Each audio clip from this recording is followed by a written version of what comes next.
रूप जी, सनातन जी, ये बड़े महापुरुष हुए हैं। कर्नाटक देश के रहने वाले थे पूर्वज इनके प्रपितामह पद्मनाभ किसी कारण विशेष से कर्नाटक देश को छोड़कर नौहाटी में आकर रहने लगे थे। उनमें सबसे छोटे पुत्र का नाम मुकुंद देव था। इनका विवाह हरिनारायण विशारद की कन्या रेवती देवी से हुआ। रेवती देवी के गर्भ से 3 पुत्र हुए। पिता महाभागवत, वाणिज्य व्यापार कुशल, धन संपत्ति संपन्न, 3 पुत्र हुए। वो परम महाभागवत वैष्णव समाज के शिरोमणि हुए। अमर, संतोष और अनूप, 3 पुत्र। अमर का जो नाम भागवती हुआ पूज्य गोस्वामी श्री रूप जी महाराज, संतोष पूज्य गोस्वामी श्री सनातन जी महाराज, अनूप श्री वल्लभ जी महाराज। पिता ने अपने तीनों पुत्रों को सुयोग्य पंडित बनाना चाहा, इसलिए नौहाटी के प्रसिद्ध विद्वान पंडित श्री सर्वानंद सिद्धांत वाचस्पति से इनकी संस्कृत शिक्षा दिलाई गई। राजभाषा फारसी थी उस समय, तो फारसी के भारी विद्वान हुए। इतनी तीक्ष्ण बुद्धि बाल्यकाल से थी कि संस्कृत और फारसी तो पढ़ी ही और अरबी भाषा का भी ज्ञान किया। गौड़ देश के बादशाह हुसैन शाह, मालाधर वंश जी उनके राजमंत्री थे, बड़े गुणग्राही थे। उन्होंने जब इनकी बौद्धिक शक्ति देखी, रूप जी की, सनातन जी की, तो उनको लगा कि ये कोई बहुत ही विशेष है, क्योंकि इतनी छोटी अवस्था में फारसी, संस्कृत, अरबी सब भाषाओं का ज्ञान, सब शास्त्रों का ज्ञान स्वीकार कर लिया। नवीन अवस्था दोनों भाई राज दरबार की सेवा में। इतनी बुद्धि की तीक्ष्णता, कार्यपटुता, किसी भी बात के तह तक पहुंच करके फिर उसका निर्णय बहुत जल्दी कर देना। तो हुसैन शाह जो बादशाह था, उसने कहा कि सीधे मेरे पार्षद इतना दुलार, इतना कृपा पात्र बन गए कि बादशाह ने राजमंत्री से कहा कि तुम भजन करो, ये हमारे राजमंत्री होंगे। राजमंत्री पद पर अभिषिक्त कर दिया रूप जी, सनातन जी को। अब क्या था, पूरे बेछत्र राजा समझो। छत्र तो लगा था हुसैन शाह के, पर आज्ञा इन्हीं की चलती थी, रूप जी और सनातन जी की। वैभव, पद, सब कुछ मुसलमान बादशाह हुसैन शाह, पर अपने धर्म की कट्टरता में कोई अंतर नहीं था रूप जी, सनातन जी की। बहुत दिन तक पर जब संग है तो फिर रंग चढ़ जाता है। अब कोई इनको रूप सनातन के नाम से नहीं पुकारता। दाविर खास, साकिर मलिक, राजमंत्री हुसैन शाह, नाम मात्र के बादशाह, आज्ञा तो इनकी चलती। ये भूल ही गए लोग कि ये हिंदू धर्मावलंबी हैं। ऐसा बोल चाल, अरबी, फारसी, ये तो सब आती ही थी, वेशभूषा, खान पान। इन्होंने अपने रहने के लिए भारी महल गौड़ देश में ही रामकेली नामक एक स्थान पर बना, पूरा नगर का नगर इनका महल था। ये घूमने का, ये स्नान का, ये वास का, राजा की तरह। देख लो, भगवान दोनों पक्ष दिखा रहे हैं महापुरुषों के। ऐसा ठाठ बाट के बादशाह और उनमें कोई अंतर नहीं। इनके मन में एक बात आने लगी कि जीवन में जब कभी वैष्णव संतों को देखता हूं तो मेरे जलन की होती है। तब शास्त्रों का चिंतन करते, विद्वान तो थे, तब लगा कि कहीं मैं गलत हूं, मेरा जीवन कहीं गलत दिशा की तरफ जा रहा, मेरे जीवन का लक्ष्य ये नहीं है, इसीलिए मैं अशांत हूं। राज पदवी, राजभोग, महल सब वैभव, पर मेरी दिशा ठीक नहीं, कुछ है। जो मेरे अंदर मांग हो रही है। अब पूरा राज्य सुख, राजभोग, ये सब एक अव्यक्त रूप से आग पैदा करती कि ऐसा लगता कि मैं अधूरा हूं, कुछ चाहिए मुझे। कभी कभी व्याकुल होकर अपने उस भगवान की जहां विविध मूर्ति है वहां बैठ जाते और सोचते क्या करूं, कहां जाऊं, कैसे मैं अपने हृदय को शांत करूं, क्या मांग है मेरी। उसी समय कुछ वैष्णवजनों के सानिध्य की इच्छा हुई तो वैष्णवजन तो भ्रमण करते हैं, बुलाया, खूब खवाया पिया, बैठा ला। तो कहा हमारी इच्छा होती कभी कभी साधु संग करें। तो उनका अगर साधु संग की इच्छा है तो इस समय महाप्रभु चैतन्य देव प्रकट हुए हैं। अगर कभी तुम्हारा सौभाग्य उदय और उनके श्री चरणों के दर्शन करो तो हमें लगता है तुम्हारी जिज्ञासा, पिपासा और उज्जवल हो जाएगी। महाप्रभु के जब पावन चरित्र के विषय में वैष्णव जनों ने कहा तो एक ललक लग गई कि मैं कब देखूं। ये राजबंधन कितना सुदृढ़ है कि मैं जानता हूं कि मैं बंध गया हूं। मैं मुक्त होने का उपाय भी जान गया हूं कि महाप्रभु चैतन्य देव के चरणों के दर्शन करूं, पर मैं कितना पतित हो गया हूं उस संपत्ति में कि इसे छोड़ नहीं सकता। मैं उनके दर्शन के लिए नहीं जा सकता। नहीं नहीं, महाप्रभु मुझे क्यों स्वीकार करेंगे, रजोगुणी जान करके, मुझे पतित जान करके वो क्यों स्वीकार करेंगे। नहीं नहीं नहीं, वो तो बड़े कृपालु हैं, जगाई मधाई का कल्याण कर दिया, पतित पावन है, घोर पापी से भी पापी को अपने चरणों का प्रेम प्रदान करते हैं। ऐसे सर्वभूत हितकारी अगर महाप्रभु का दर्शन हो जाए, वो कृपा कर दे तो मेरा उद्धार हो सकता है। एक दिन एक प्रिय अपने निज परिकर के उसे कहा तुम नवदीप जाओ और छुप कर दर्शन करो। वो गया और एक श्लोक लिख करके दिया कि प्रभु मैं बहुत नीच और अधम हूं, आपसे कोई परिचय छुपाने की मैं कैसा हूं। क्या मुझ जैसे नीच पापी का उद्धार हो सकता है।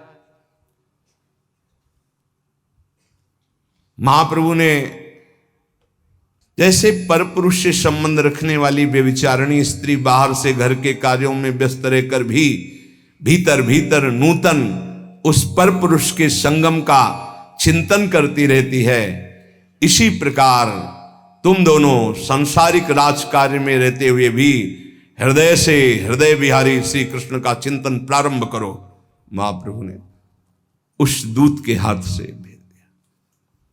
प्रभु के ऐसे अनुपम उपदेश और इस बात का कि मेरी बात प्रभु तक पहुंच गई है, रूप सनातन जी के हृदय में आया गया। अब तो कल्याण पक्का हो जाएगा। अब लगा कि एक बार तो भर नेत्र देखूं। महाप्रभु उस समय वृंदावन आने के लिए राम के लिए होते हुए जहां इनका नगर था, मानो वृंदावन नहीं, उन्हीं का मंगल करने के लिए दर्शन देने की लीला। जब जय घोष सुना, हरि बोल, इन दोनों भाइयों ने महल की ये हरि बोल की ध्वनि अमृत जैसी कहां से आ रही। तब कहा कि कोई गौर वर्ण के सन्यासी सुना है महाप्रभु श्री कृष्ण चैतन्य देव अपने परिकर के सहित वृंदावन जा रहे हैं। इनके आनंद की सीमा न रही हो, ये तो सिर्फ मेरे ऊपर कृपा करने के लिए इधर से आ रहे मां।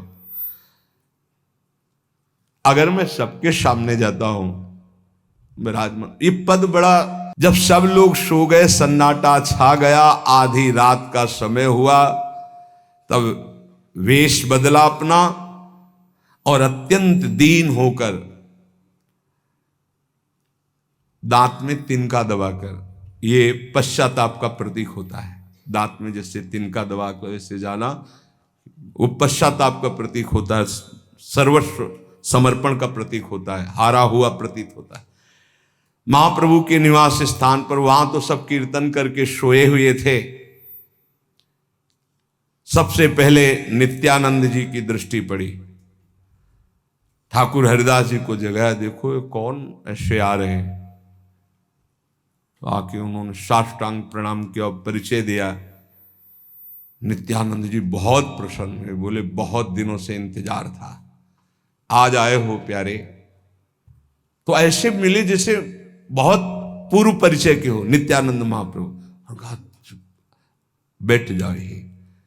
और धीरे से गए महाप्रभु चैतन्य देव के चरण से हिलाने, तो एकदम उठे, कहा प्रभु ये हुसैन शाह के राजमंत्री पधारे हुए हैं आपके श्री चरणों के दर्शन के लिए। महाप्रभु ने कहा लिवा लो। जी ही सामने देखा रूप जी सनातन जी को प्रसन्न होके कहा आओ आओ। तो उनके तो था कि पता नहीं जाएंगे बात करेंगे कि नहीं करें। ऐसे महाप्रभु मिल रहे जैसे बहुत पुराने बिछुड़े हुए मित्र हो, बहुत पुत्र हो, प्रियजन हो, आत्मा हो। ऐसे ये रो पड़े और महाप्रभु के चरणों में व्याकुल होकर जोर जोर से रुदन करने। प्रभु बार बार दोनों के सिर पर ऐसे हाथ, क्या सुख है ये। यही जीवन का परम लाभ। कोई भगवत अवतार भगवत प्रेमी ऐसे दुलार कर रहा, हम उनके चरण पर पड़े हों। जिस समय हनुमान जी महाराज राम जी के चरणों में माथा रखे और राम जी ऐसे कर कमल, तो महादेव जी प्रभु कर पंकज कपि के सीसा, सुमिर सुदशा मगन गौरी सा, सावधान करे मन पुनि शंकर, लागे कथा कहन अति सुन। हनुमान जी महाराज भगवान शिव ही है, तो जो सुख मिल रहा है आज वैसे ही रूप सनातन के ऊपर प्रेमावतार महाप्रभु चैतन्य देव का कर कमल और उनका माथा उनके चरणों पर, बार बार अश्रुओं से महाप्रभु के चरणों का प्रक्षालन कर रहे हैं। प्रभु चरण छुड़ाना चाहते हैं, बात करना चाहते, पर बार बार चरण पकड़े हुए। करुणा के स्वर में कहा प्रभु मुझ नीच का उद्धार कर दीजिए, प्रभु मुझ नीच का उद्धार कर। प्रभु ने आश्वासन देते हुए कहा तुम लोग अब रुदन करोगे तो मेरे को भी रोना आ जाएगा। देखो देखो तुम लोग महाभागवत हो, देखो तुम लोग जन्म जन्मांतरों से मेरे ही हो, तुम भूल से वहां थे, तुम चिंता क्यों करते हो, देखो तुम मेरे हो, जन्म जन्मांतरों से मेरे हो। तब उनको धैर्य हुआ, मैं इस समय केवल तुम्हारे लिए आया हूं। ये बहाना बना के कि मैं वृंदावन जा रहा हूं, केवल तुम्हारे लिए आया हूं। महाप्रभु ने कहा यहां मैं केवल तुम भाइयों के लिए, दोनों भाइयों के लिए आया हूं। आज तुम्हारा नूतन जन्म हो गया,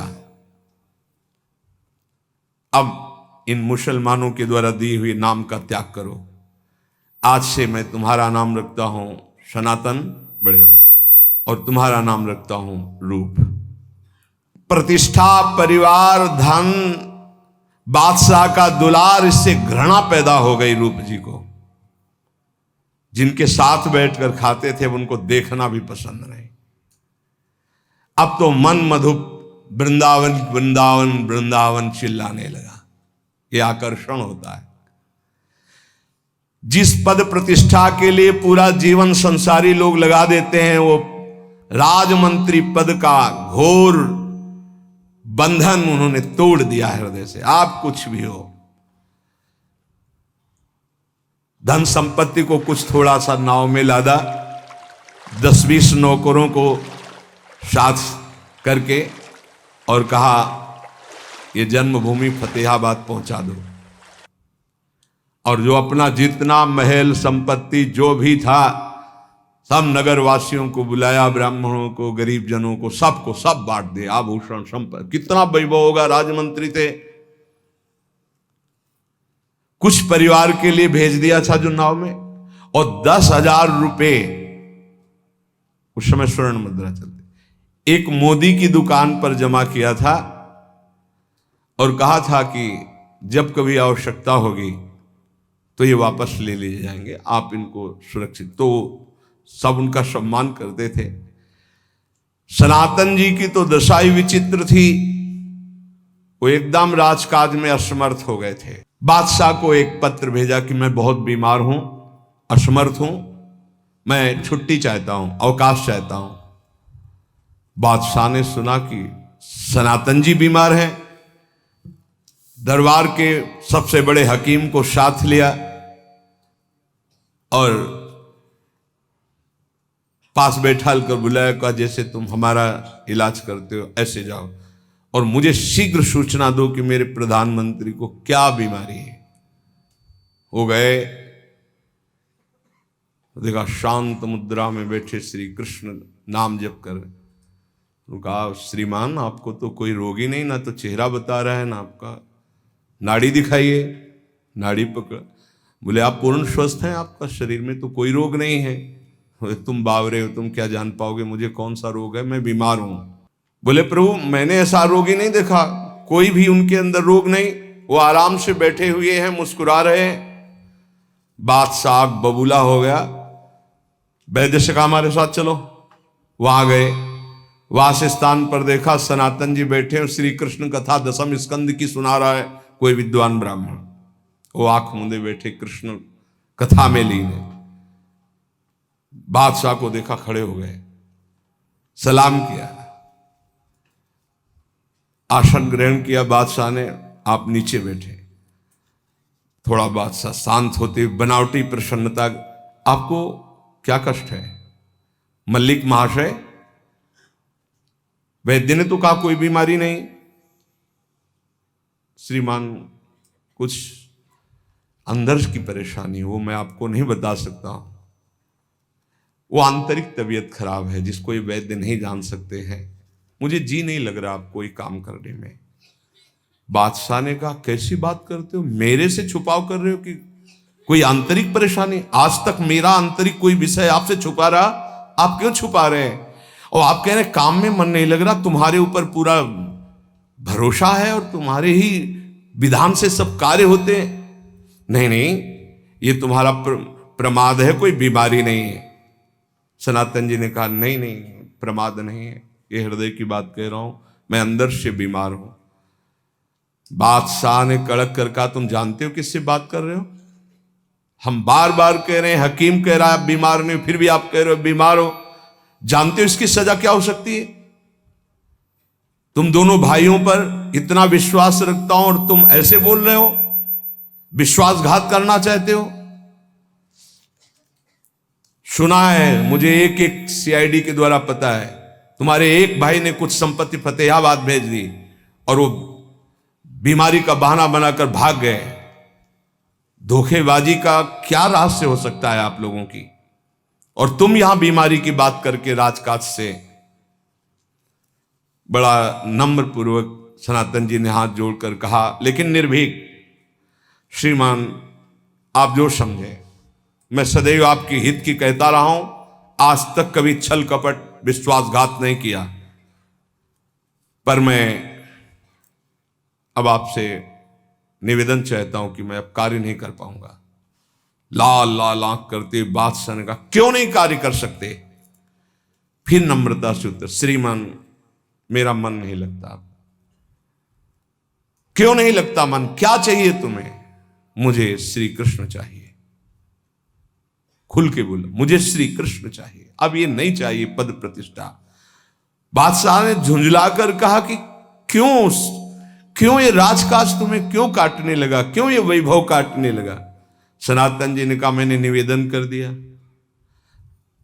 राजकाज नहीं कर सकूंगा तो नहीं कर सकूंगा, अब आपको जो करना सो कर लीजिए।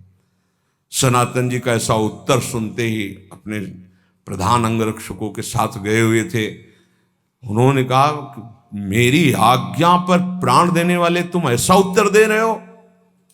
मेरे वेतन भोगी नौकरों के सामने निर्भीक होकर तुम मेरा अपमान कर रहे हो?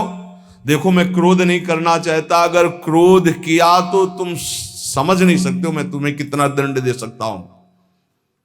चलो तुम्हारा यामन नहीं लगता, हमारे साथ चलो, कुछ दिन के लिए हम ये युद्ध विराम करते हैं, उड़ीसा चलो, कोई मनोरंजन जो तुम्हें अच्छा लगे, चलो ना।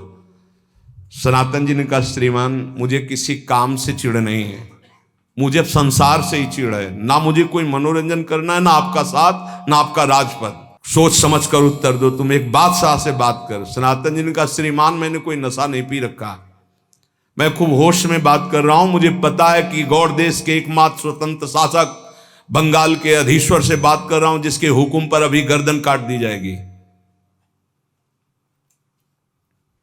बादशाह ने कहा, जब जानते हो तो तुम इस धृष्टता क्यों कर रहे हो? बोले, मैं खूब जानता हूं, सिर धड़क से अलग कराने के लिए तैयार हूं, पर मैं आपका आप काम नहीं कर पाऊंगा। कितनी हिम्मत भगवान की भक्ति में जागृत होती। बादशाह बहुत क्रोधित होकर दो अपने सेवकों से कहा, गिरफ्तार कर लो इनको, हथकड़ियों से जकड़ लो, पर मारना नहीं, क्योंकि इनके जैसा मिलना बड़ा मुश्किल है।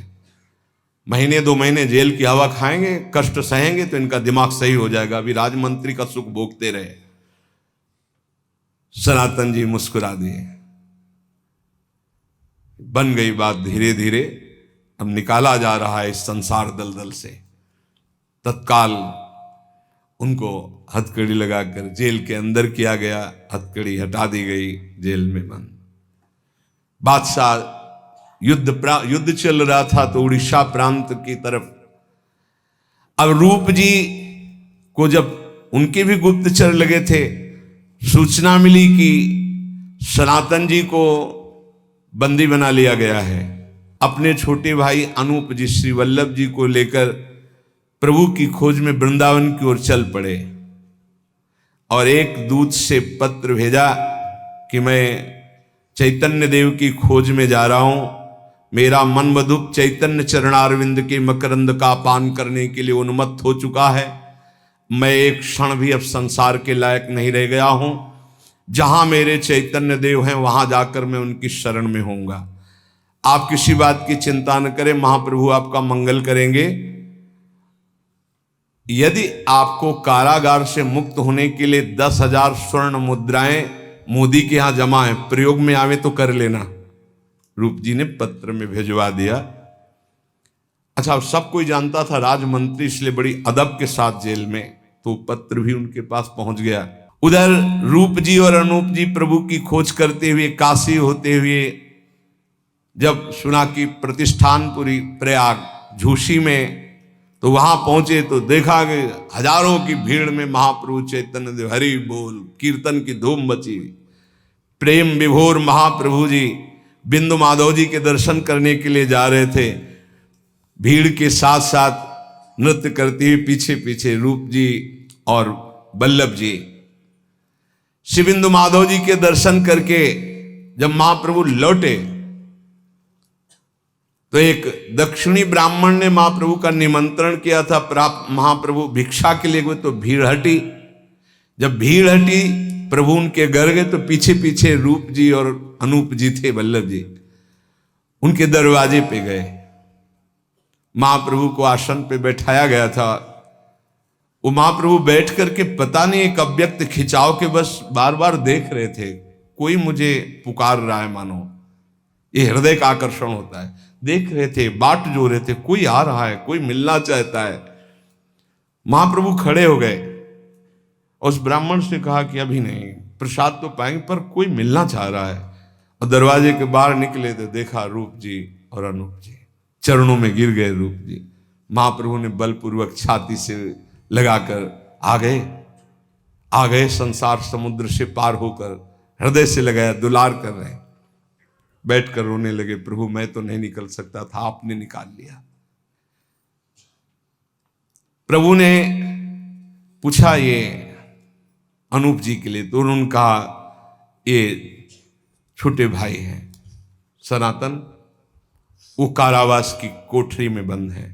प्रभु ने हंसते हुए कहा, जिस पर श्री कृष्ण की कृपा कटाक्ष हो गई तो माया की बेड़ियां काम नहीं करती, फिर सांसारिक कारागार की बेड़ियां क्या काम कर सकती है। श्री कृष्ण बहुत जल्दी उनको मुक्त कराएंगे, तुम निश्चिंत रहो, तुम मेरे पास रहो। अब तीनों लोग बैठकर महाप्रभु, रूप जी, अनूप जी वहां प्रसाद पाए। श्री सनातन जी के हृदय में भारी वेदना। महाप्रभु ने रूप जी को कुछ दिन संग्रह करके बहुत सुंदर वैष्णव मार्ग का उपदेश कैसे चलना चाहिए। इसीलिए हमारे वैष्णव समाज में सबसे पहले रूप कहा जाता है, क्योंकि रूप जी महाराज शरण में आए चैतन्य महाप्रभु की। सनातन जी को पीछे कहा जाता है, यद्यपि बड़े सनातन जी हैं। वैष्णव में ये धारणा होती है, जो गुरुमंत्र पहले लेता है और स्थिति प्रज्ञ जितनी स्थिति उसकी मानता है। कारावास की काली कोठरी में सनातन जी रुदन करने लगे, ना कुछ जल लेते हैं ना अन्न लेते हैं, नेत्रों में नींद का नाम नहीं, हर समय श्री कृष्ण हा गौरांग महाप्रभु। रात बीती दिन बीता, रात बीती दिन बीता, अंधकार कारागार का कैसे मुक्त हो पाऊं। मन मधुप श्री कृष्ण के सांवले चरणारविंद के लिए तड़प पड़ा। लंबी लंबी सांस लेते हैं और बहुत विज्ञान संपन्न ज्ञान संपन्न है, क्या करूं, बार बार बेसुध हो जाते, हे कृष्ण कैसे निकलूं। फिर एकदम ध्यान आया कि पत्र में तो लिखा है ना 10,000 रुपए स्वर्ण मुद्राएं मोदी के यहां, ये उपाय काम कर सकता है। ये स्वर्ण मुद्राओं की ठोकरें मार करके कारावास से निकला जा सकता है। उन्होंने एक जो कर्मचारी थे उसको बुलाया और कहा, तू जानता मैं कौन हूं? हाँ सरकार, राजमंत्री यहाँ के। तो तू भी ये जानता है कि मैं क्यों यहां बंदी बनाया गया हूं? हाँ सरकार, ये तो सुना है कि तुम्हारा भजन में मन लगने लगा है, इसलिए राजकाज नहीं करते हो, इसलिए बंदी बना दिया। हाँ ये तो जानते हो ना मैं कोई अपराधी नहीं हूं। हाँ हाँ, तो ये जानते हो कि भजन करना अच्छा होता है कि बुरा? अरे भजन करना भगवान का तो बड़े भाग्य से होता है। मैं अपनी नौकरी, ये राजमंत्री पद, ये सब इसीलिए छोड़ा। क्या तुम मेरा सहयोग कर सकते हो? जो जेल का प्रधान कर्मचारी, उसने कहा मदद क्या, मैं प्राण दे सकता हूं, इससे बड़ा कोई काम नहीं है, मुझे जेल खाने से निकालने का सहयोग करो। बिल्कुल, इस समय रात्रि का समय है और मेरा ही इस समय कब्जा है, थोड़ी देर रुको, मैं अभी चेक करके आ रहा हूं। जो लोग उधर और तैनात, तुम उस बारिक में जाओ, तुम उस बारिक में जाओ, जेलर था सबको। लौट के आया, बोले जो मैं करने जा रहा हूं अगर बादशाह को पकड़ में मैं आ गया तो जिंदा मुझे चिरवा देगा, क्योंकि वो इस अपराध से नहीं, वो आपको खोना पसंद नहीं करेंगे बादशाह। दृढ़ता के स्वर में कहा कि देखो हम राजमंत्री, कोई चोर डाकू तो है नहीं, राज आज्ञा से मैं नजर कैद हूं, कोई अपराध नहीं, और अपराध ना होने के कारण अगर हम गंगा स्नान करने जाना चाहें तो जाने की अनुमति है, तो आप साथ चलिए और मैं गंगा जी में नाव से बाहर हो जाऊंगा, तुम कह देना डुबकी लगाई वापस ही नहीं उठे, लगता है मगरमच्छ खा गया, तुम भी बच जाओगे, और हमारी खोज अगर करवाई जाएगी तो आज के बाद ना ये रूप रहेगा ना ये दृश्य रहेगा, कोई पहचान ही नहीं सकता मुझे, बिल्कुल तुम निर्भय हो जाओ। उसकी बात समझ में आ गई। वैसे चाहे कम समझ में आती, स्वर्ण मुद्रा से ज्यादा समझ में आ गई कि पैसे भी मिल रहे, बात भी बल गई।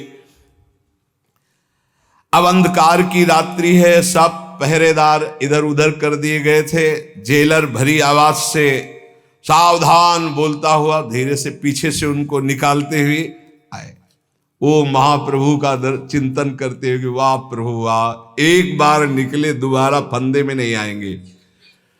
अब वो रुपए की गर्मी गौड़ देश का जो जेलर था, उसने कहा तुम चिंता मत करो, आराम से चलो, इस समय मैं साथ हूं। धीरे धीरे सनातन जी की कोठरी से, जेल से होते हुए निकाल करके श्रीमान नौका की भी व्यवस्था कर दी है। सनातन जी ने कहा भाई ये उपकार मैं आपका कभी भूलूंगा नहीं। ईशान नाम का सेवक सनातन जी का बहुत पक्का सेवक था, उसको बुलवाया, वो जल्दी से आया। संकेत में कहा कि एक फटे पुराने कपड़ों की जल्दी से मुझे आवश्यकता है। सब वो जो जेल के कपड़े थे हटाए, फटे पुराने कपड़े से तन को ढका और फांसी घर के दरवाजे से वहां से उनको सनातन जी को गंगा तट पर लाए। नाव पहले से उसने व्यवस्था कर दी थी, नाव में बैठे अंतिम बार राजधानी को प्रणाम किया और श्री कृष्ण अनुराग में गंगा पार हो गए।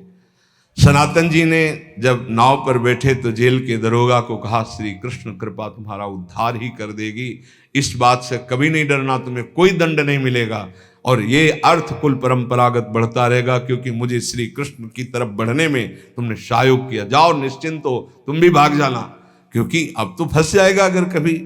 उसने कृतज्ञता से देखा और कहा, मैं निहाल हूं।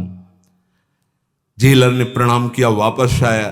जेलर लौट करके जेल में नहीं गया, मुद्रा लेकर गायब हो गया।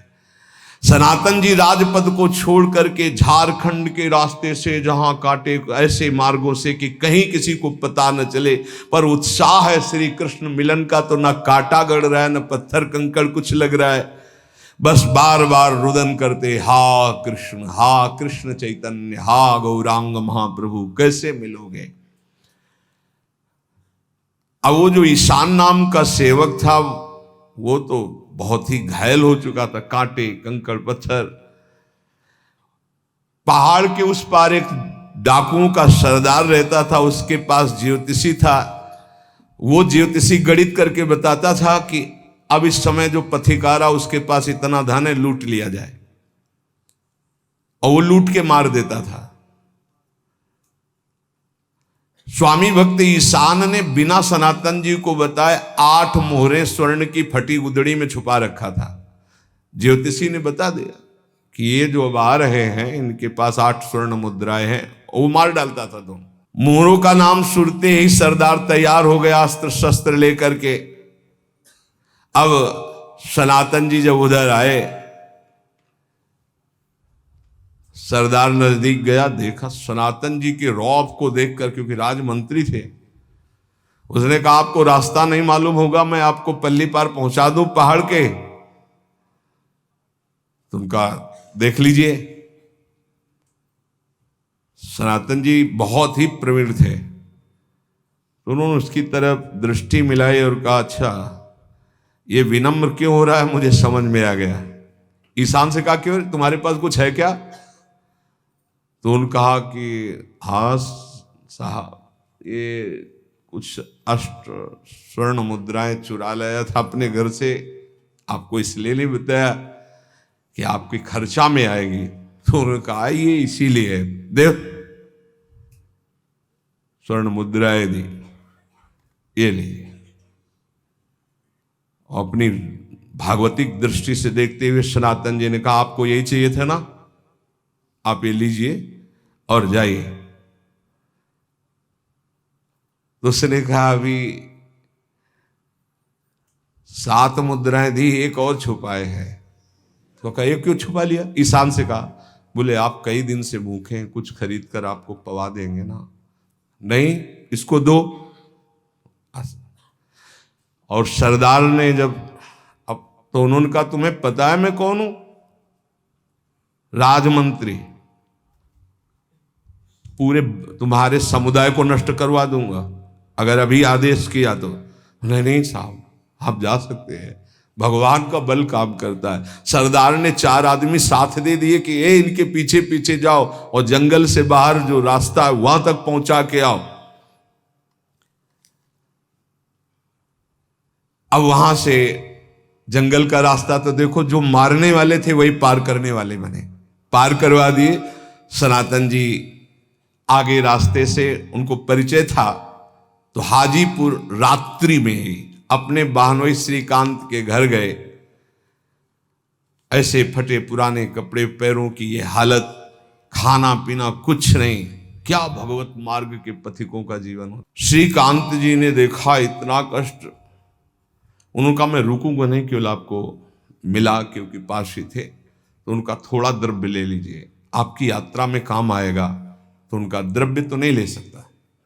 तो उन्होंने कहा कि हम आपको राज रूप में देखा है, इस रूप में मैं बर्दाश्त नहीं कर। एक भूटानी कंबल उस समय 300 रुपये का मिलता था उस समय, तो उनका ये कंबल ले लो। बहुत कहने पर उन्होंने कंबल, पर वेश फकीरों का है, वो जो राज दरबार में मुसलमान वेश में रहते थे वही वेश है, ऊपर से भूटानी कंबल। जब कभी रास्ते में भूख लगती तो रोटी मांग लेते। और ये सुना कि महाप्रभु उस समय रूप जी को तो प्रयाग में मिले थे दर्शन करके, फिर काशी, तो इधर ये काशी भिक्षा करते हुए पहुंचे। जब पता चला कि काशी पहुंचे, वहां पता चला कि चंद्रशेखर नाम के एक महाभागवत के घर में है, तो उनका घर पूछ करके दरवाजे के बाहर बैठ गए। कितना आकर्षण होता है अपने प्रियजनों का। महाप्रभु अंदर ही बैठे, चंद्रशेखर जी से कहा कोई मेरा आत्मी मेरा चिंतन कर रहा है, मिलना चाहता है। देखो दरवाजे के बाहर कोई है क्या, कोई वैष्णव बैठा है क्या, जाओ उसे बुला लाओ। चंद्रशेखर जी गए, लौट के आए, बोले वैष्णव तो नहीं, एक मुसलमान फकीर बैठा हुआ है। प्रभु ने हंस के कहा वही हमारी आत्मा प्राण है, महावैष्णव है। उनका प्रभु नहीं हो तो मुसलमान फकीर है, ऐसे नहीं, जाओ। फिर गए तो देखा बिल्कुल वही, वहां कोई साधु नहीं है। प्रभु ने कहा तुम जिसे मुसलमान दरवेश समझते हो, महाभागवत सनातन जी है, जाओ उनको लेके आओ। गए और कहा सनातन, क्योंकि ये नाम महाप्रभु ने रखा, आपको महाप्रभु बुला रहे हैं। चिल्ला के रो पड़े। जे ही सामने देखा गौरांग वदन कमल नयन अजान बाहु, साष्टांग चरणों में लेटने को हुए कि दौड़ के महाप्रभु ने उठा करके आलिंगन किया, हृदय से चिपकाए हैं सनातन जी को। ये देखकर चंद्रशेखर जी आश्चर्य में हो रहे, क्या है स्वरूप है इनका, और क्या महाप्रभु की कृपा है। जय हो भक्तवत्सल गौरांग देव। ऐसा वो बार बार सनातन जी का आलिंगन बार बार कर, ऐसे दूर, फिर बार बार हृदय से लगाते हैं और कह रहे चंद्रशेखर इनके दर्शन और स्पर्श से श्री कृष्ण की प्राप्ति हो जाएगी, ये ऐसे महावैष्णव है। महाप्रभु कह रहे, ये गुरु स्थापित करता है शिष्य में बल। क्या कह रहे, सनातन जी के दर्शन और स्पर्श मात्र से भगवत प्राप्ति हो जाएगी, ये ऐसे भाव वैष्णव है। सनातन जी झुक करके बहुत दबे हुए। महाप्रभु ने पूछा कारावास से कैसे निकले।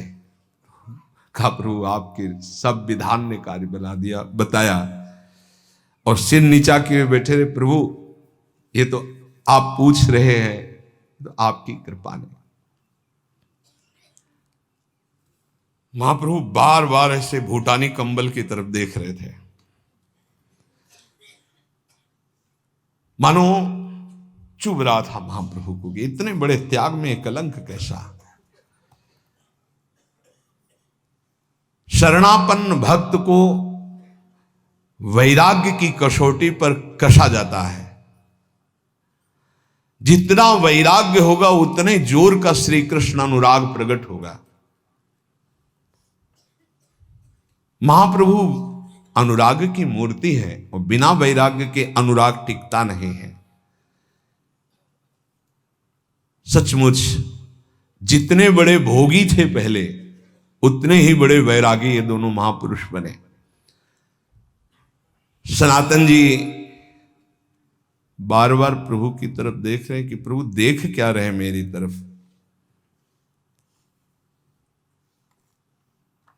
भूटानी कंबल को तो नहीं प्रभु देख रहे।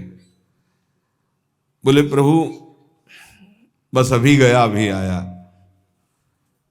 काशी के घाट में एक गुदड़ी धो रहे थे संत भगवान, उन प्रणाम किया और कहा एक काम करोगे, ये गुदड़ी हमें दे दो जो धोने जा रहे हो। बोले इसको क्या करोगे, तो हम बोले भूटानी कंबल ले लो ये बदले में।